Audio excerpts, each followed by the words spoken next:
focus on their knees or half push-ups or against the wall where they're just a bit of resistance stuff. So let's get the blood. I think you know more than me, but I think tears happen because the muscles aren't warmed up properly, they're not stretched properly, right? So calf raises, what's the most common, the most common tear for men over 40 is calf tears. Calf tears, yeah. Yep. So it sounds weird, but we do these ballet warm-ups, us older blokes, so we're doing the calf warm-ups because a lot of guys will go to spring off in their boxing and they'll pin their calf. So calf warm-ups are good. So we do ours in, we do ours out, and then we'll just do normal ones. So we're just doing the different angles of the muscle, but calf warm-ups are good. Hip rotations are good because with our boxing, we want to be getting it to rotate. And I'll show you in a minute where power comes from. It's not from your arms, it's not the size of your arms, it's that hip rotation. And when you talk about sports science, people can generate incredible power from using their body weight behind their shots. I mean, when you kick a footy, you don't kick a footy like this. You're using your whole body weight, and a punch is the same. If someone runs at you and pushes you, you go flying, it's because that weight is behind you. And with boxing, we want them to use their weight on their punching. So, hey guys, come on, jump on the mat. Good to see you again. I haven't had time to No, chat. that's it. There's no rush. We've just literally kicked off for 2 seconds. Yeah, bare feet's good, but if you want to leave your shoes on, it's fine as well. Socks are good? Yeah, Right. whatever you think's best. So we're just discussing about warm-ups, and in any exercise you do, we want to be doing a warm-up. I don't want to spend 10 minutes going through a warm-up. I think everyone knows how to warm up. What I did say though is when we're punching, with our boxing drills or anything to do with punching and kicking, I just like to get blood into those muscles and get them warmed up so that they're going to be using those less likely to have an injury.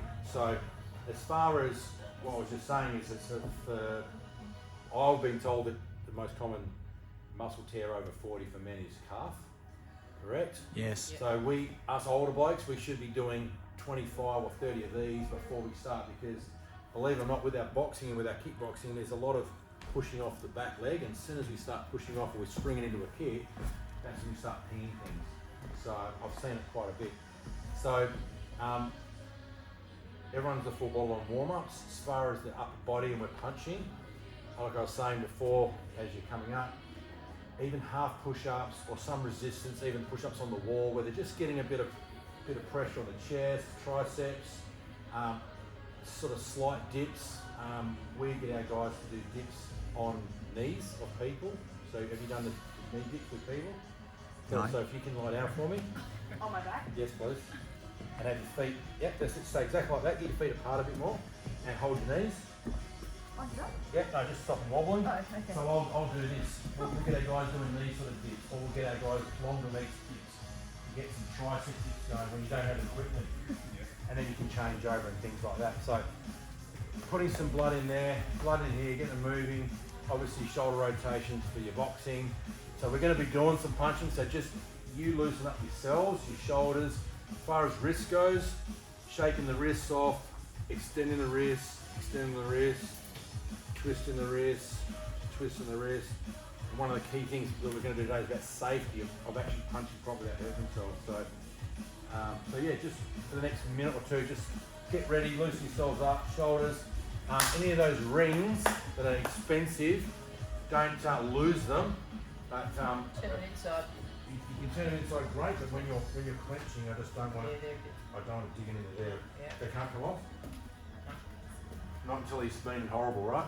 I'll cut it off then. Get rid of them. Yeah, so just loosen yourselves up, and I'll show the different things. You got heaps of space. Okay. All right. So the first thing I want to go through is we've done the warm up. Stretching wise, we can do that, and then we'll go through some stances and hand posture because I've written a little note there. So just stretch up and loosen yourselves up. And if you need a drink, and the toilets are just in there, there you go. The toilet light is the button on the outside. You push it. It's on a timer. You've got 15 minutes to do what you got to do, or you're in the dark. All right. If you're in there for 15 minutes, there's something going on. It's not nice when the kids push the button and you're in there pitch black.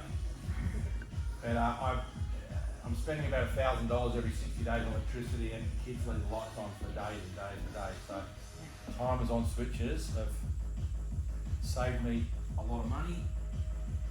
I did see that new stretching lab in Perth. It's a stretch lab, and they teach you to stretch, help you to stretch. I'm the laziest guy when it comes to stretching. Maybe we start a stretch lab. I think that's what we'll do. Alright, excellent. So just come forward a bit.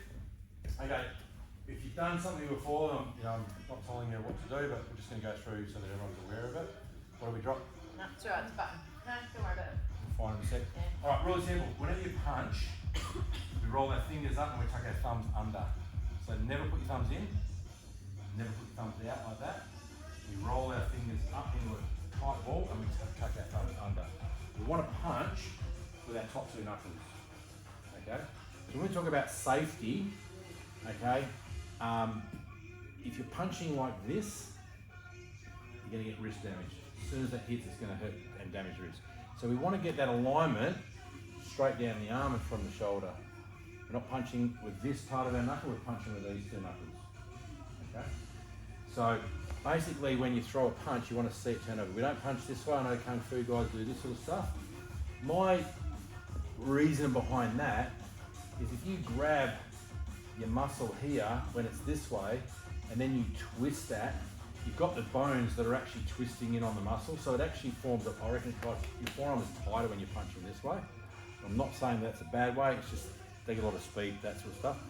So with that punching, fingers up, thumbs in, and we turn our thumbs over. If you hit it like this, you're going to start getting damage when you hit pads or hit something. Alright? So pretty simple. As far as stances go, so if you can just find a spot, find a dot, just somewhere in the middle here. As far as stances go, and remember the reason why we want to stand properly, just come right in the middle and face the mirror so I can see me in the mirror. So come forward a bit more. Let's just get in the first couple. Excellent. So as far as stances go, martial arts has lots of different stances, but one of the main things for us is stability, right? We want to make sure the people are stable and not going to fall over. So turn off this for a second. So as far as stances go, boxing and kickboxing is slightly different, but what I talk about is train tracks. So imagine you're standing, like even if you stand on a line, it doesn't matter, and I'm shoulder width, and when I stand, if you are predominantly right-handed, that will go to the back. If you're a left-hander, you're predominantly left at the back. You want your best or your most power at the back, not at the front. Sounds weird, but I explain that. So I'm on train tracks, and I step straight back on my train track. So I'm actually parallel. I'm not stepping behind myself. Easy? So I just say, stand straight and step straight back with your heel up. Pretty easy? You know, other switch to the other side. But you see my hips and my chest are forward. Okay? From there, so left leg forward, right back. You want lefty? No? Thank goodness. Okay, and with my hands, I want your hands to be under your eyebrows. A lot of people cover their face, but you think about horses and blinkers, the reason they have those is they don't get distracted and they can't see what's happening next to them. Okay? But if you're, and I don't want to overcoach this because we're just doing this for safety, right? I really struggle to teach stuff that's not correct. If you put your hands like this or your hands are here, you can't see what's going on here. So safety wise, in case you're out and about and someone's doing something, you're not going to see something coming. And situational awareness is everything. 95% of the time you can talk your way out of situations, and these one-punch death things is because people don't even see people coming. So you want to be aware of your situation. So some of the drills we do is more about situational awareness anyway. So left leg forward, right leg back, and my hands are up, but I want my hands in line with my cheekbones. So I'm kind of like looking over my cheekbones. Yeah. Now the combination I'm going to do is number one is a left jab or left hand, and two is the left and the right. Now I see I'm going straight out. A lot of people, they drop their hands or they throw a punch that drops. Let's just go straight out and straight back. So one, and then two, one, two. Two shots, doesn't matter. One, two. Now, the reason why we're talking about rotation is if I, so your name again was? Andy. Andy, don't move. All right. I'm not gonna I'm not going to hurt you. But watch this. Okay. So if I hold my jab out and I haven't rotated, that's the length of my arm. Now when I rotate, you see now I've got an extra reach. But watch what my shoulder does when I throw that jab out. See, it's protecting my jaw. So as far as correct technique goes, when you throw a jab, your jaw is protected by your shoulder. When you throw a punch, your jaw is protected by your shoulder. When you throw a hook, your jaw is protected by your shoulder. So your whole head's not open, and that's when you see people getting hit. I'm giving you the info, and you can fine tune it. I don't want to overcoach it again. What I'm saying is, but I'm just showing you the correct way. So when we rotate, and this is more for the girls later on, I'm going to show a cool drill. I'm going to twist my hips. So when I do my left hand, I face the wall. Good. And then I twist back to the front. Twist to the left, over to the right, twist to the front. Cool. Now, that motion is exactly the same whether it's an uppercut or a hook. So just watch me for a sec. So I go left hand, twist, right hand, twist, left hook, twist, right uppercut, twist, left uppercut, twist. So see I'm rotating all the time. Same thing with my punch. When I go to punch Andy, I've got no reach.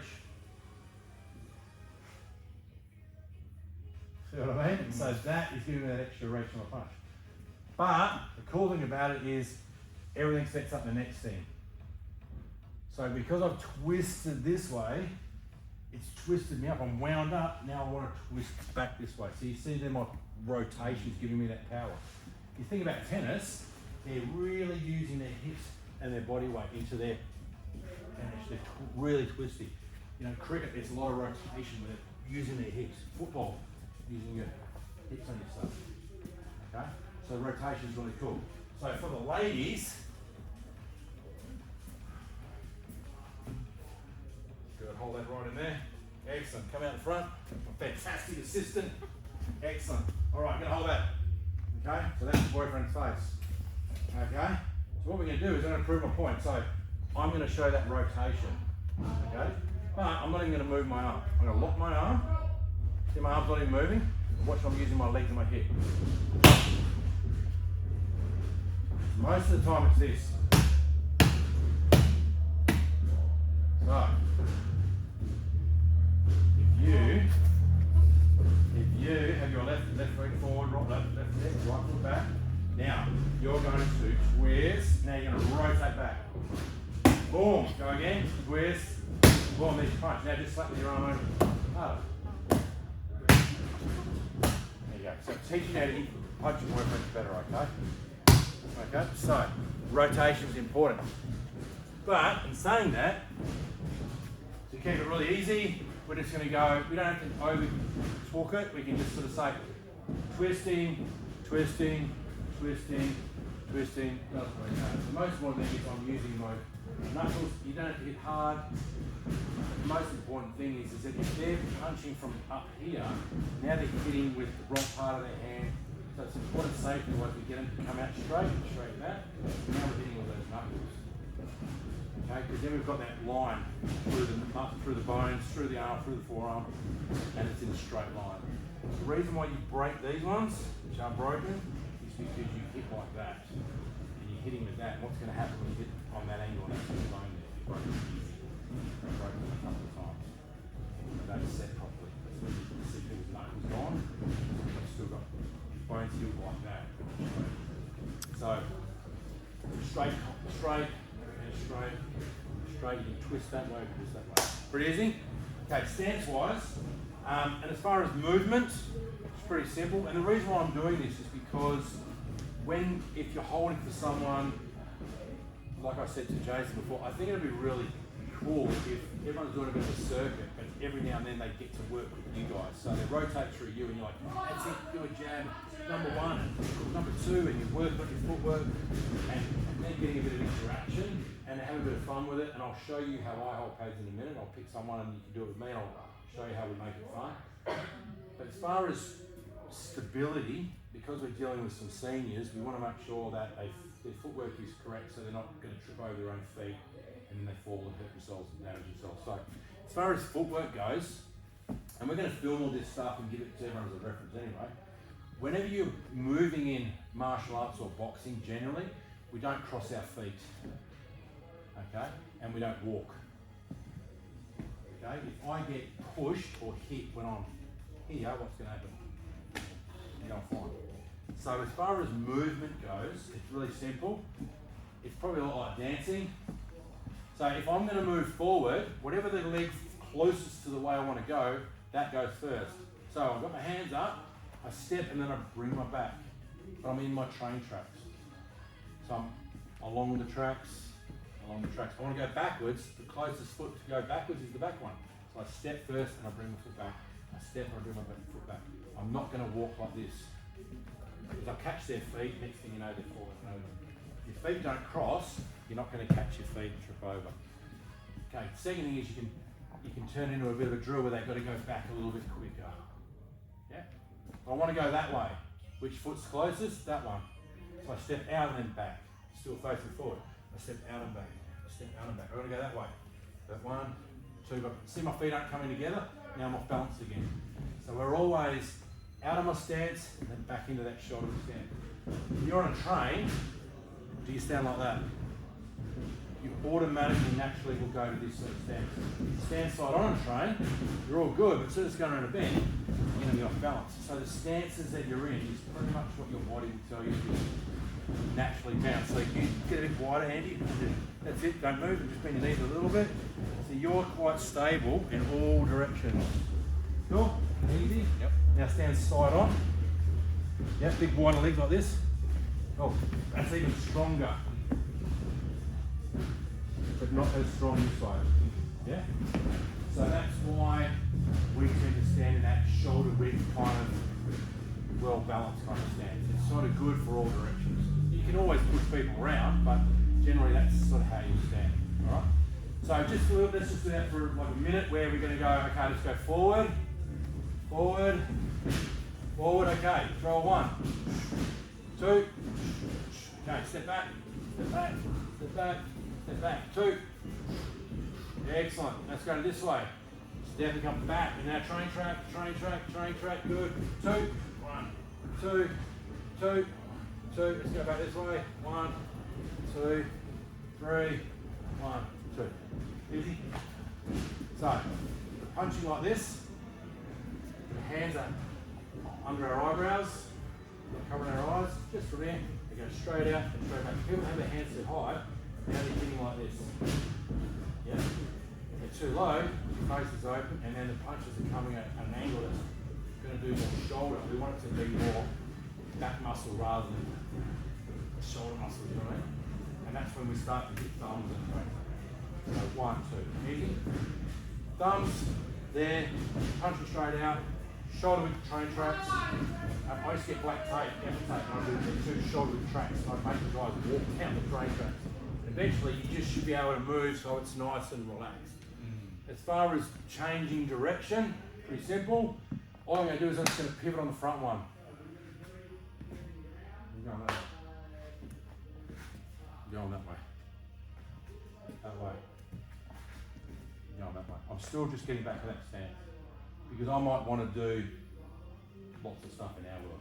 There's no point going that way because we're doing simple basic stuff. So stances, hand movements, correct posture of punching, straight wrist, not bent wrist, not turned over wrist.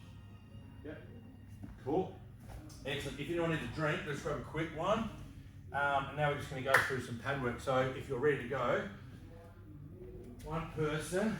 So what we supply our new people with, we give them a pair of inners. So they're all washed every day. They're one use. So just put them on, and then put on a pair of gloves, and just keep those, and we'll chuck them out at the end. We put them in the dirty wash bowl and wash them. So one person, everyone come grab a pair of gloves and some inners. And one person put the gloves on, and then one person put the pads on, and just put your gloves to the side. So work out who's going to go together. You guys want to go together? Yep. Do you guys want to go together? You're going to hold, or you're going to film? I'm filming. Okay. And I'll hold? Yep.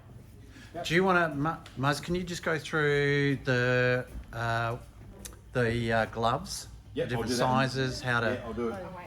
So as far as sizes go, so that's a medium. So generally just, you look at the size of a person. So these are magnets. They're not boxing gloves. They're not to hit people with. They're just to hit the pads with. But they're a medium, so that's generally for smaller people. Someone like me, I'd be a large. Yep. When you put these on, where a lot of people, and these are the ones that we're talking to Jason about getting. So these are actual proper gloves, and they're rated, so they're 10 ounce. So they come in different ounce gloves, and that's the weight of the glove. 10s, 12s, 14s, 16s. We give all our ladies 12s, and we give the guys 16s. But if they're a smaller person, we can change it. But my guys are training properly. We just need to do some pair of gloves. When you put the glove on, yep. Excellent. So a lot of people just do this. If you can pull that glove off, it's not tight. Okay? So make sure, okay, when you put it on, the best way to put it on is to tuck that under there, pull that over, and then just make sure, now you'll find a lot better wrist support, yeah? So they're less likely to hurt their wrist. So teach them how to do it properly, and just make sure it's on tight. When it's your own gloves, I see people doing it, they're putting gloves on and they grab this with their mouth, and I'm like, please don't, because there's been thousands of people probably did the same thing that you just did. So, but the concept with me was we were going to give everyone their own gloves. Hygiene-wise, it's better you got your own, all right? Some people's, just so smell them. Isn't that nice? That's because we use those. These are probably 6 months old. Some people's gloves smell absolutely disgraceful. So that's how you put them on. And if you can't, that's a 10, that's a 10. If you can't put the second one on properly yourself, then you can just really give that a pull and just really turn it over. But I would, with your new crew, I would just go around and just do it more quickly yourself. And just say to them, guys, can everyone feel they've got a good wrist stability there? The other thing that we've purchased is, they're called an easy wrap. So you see fighters putting the big tape, the big wraps around the wrist. That's just going to be way too complicated for everyone. There's one where you can actually slide on like a glove and it just goes wrap, and it's done. So we're looking at getting those as one to add stability, and then you've got the glove which will be extra stability. So we're really reducing the chance of them hurting themselves with an injury on the wrist. Excellent. All right. So with my partner, I'm going to grab Mitch. Yep. Sorry, Mitch. Andy, Mitch. I'm terrible with names. So same thing with the pads. So we're going to do a bit of pad safety. So you got it all. So one holding, one hitting. I'm going to hold for you so you can chuck the gloves on if you like. I know you got a lot of power, so you're going to need me to hold pads. All right. When it comes to the hand pads, you don't have to have them super tight. I leave mine loose. If you can pull them off, that's okay. But generally people hit them and they go flying, so same thing, don't use your teeth. All right? Okay. The most important thing when we're holding pads is that we don't get hurt ourselves. Oh, you chuck it anyway. Excellent. So with Mitch, Mitch is in his stance. So to start off with, we're just going to go slide on so Jason can see your hands and face. Come around this way a little bit, or around the back here so you can see. So when it comes to holding the equipment, I want to be in the same stance as if I was the one hitting the pads. One, because I've got stability, and two, is when you do an hour class and you're hitting for half the time and you're just doing this, I try to say, hey, we're still working on our footwork. We're getting better with our footwork. We're still working our calves. We're still working. And how I hold is exactly the same as if I was boxing. So I'm not holding out here. I'm not holding up here. So to avoid injury, so I always say, his shoulder. So if I'm shorter, if I'm taller than Mitch, I'm going to be just getting myself to squat down. I don't want him punching up this high. Okay? The second thing is if Mitch punches that, my arm's out here, hit hard. Oh, let's go. My shoulder's going to be doing this. Okay, so what I want to do is I'm loose. My hand is loose, everything's loose. As Mitch throws that punch, I'm just meeting that power like that. I'm not smacking it hard. I'm just, now you hit this without me holding it. Hit it hard. Hit it hard. Now hit it hard. Feel that? I'm just giving him some resistance on the pad. I'm not smacking it too hard, I'm just meeting his power. And I know what's coming because I call 1, 2. 1, 2. Yeah, Get easy. So that's what I do with my partner. Then we'll start adding that footwork. So I'll go 1, 2, okay. Move back, move back, move back, move back. Footwork 2. Come and get me, come and get me. 2. Come and get me. 2. Okay, move around. That's it. Work, hands up. Good. 2, good. 2. Alright, now cover up. Good. 2. That's it, Mitch. Come and get me. Yeah, killer. You're a killer. Excellent. 2. And a hook. So there you go. 2, 1, 2, and 3 is with the hook. So 3, 1, 1, 2. Okay.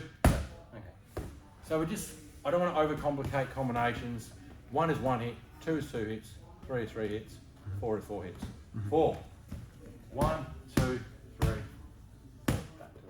Pretty easy. And we can make it fun. And it's up to you if you want to teach a cover. Rather than just, people get excited, they just smack their friend in the head. So what I just say, a cover is I'm literally, don't laugh, I'm wiping my hair. Alright? I'm rubbing my hair. I'm not out here, I'm just putting my hand on my head like this. Or I'm just blocking it up. But I'm not doing it for your program. I think it's more about just reminding them to keep their hands up. So if Mitch is doing his punch, and his hands are down a bit, I'll just do this. And that just tells him to keep his hands up. Go, 2. Hands up, that's it, so keep them right up there. Eyebrows, on your cheekbones, 2. Yes, good, so now they're up, good. 2. Good, now come and get me, 2. Easy? Can we try that with each other? That's good. Easy? Alright, so you guys go together. Yeah. Now, if you do this with Mitch, what do you reckon's going to happen? He's going to hit the one in the middle. Alright? So the hands are out here because if Mitch misses, I'm not going to get hit in the face. If you find that people start walking in on you, all you have to do is step back and keep your hands. That's it, don't move, stay there. So 2. 2. I use my feet to step back. Or I just go 2, stop, 2, reset. If we want it out here, I don't want the hand wide on the shoulder because now I'm getting that shoulder getting hit. I want it all through my elbow and Mitch, my hand is loose. If he hits that, I'm not stiff. Alright, just meeting that power. And you'll do it with harder. It's a bit of a timing thing, but when you call the number, so the pad holder always calls the number, so he knows what's coming. 4, 2, 2. Let's go. Easy? Let's have some fun with that. Alright, let's go, killer.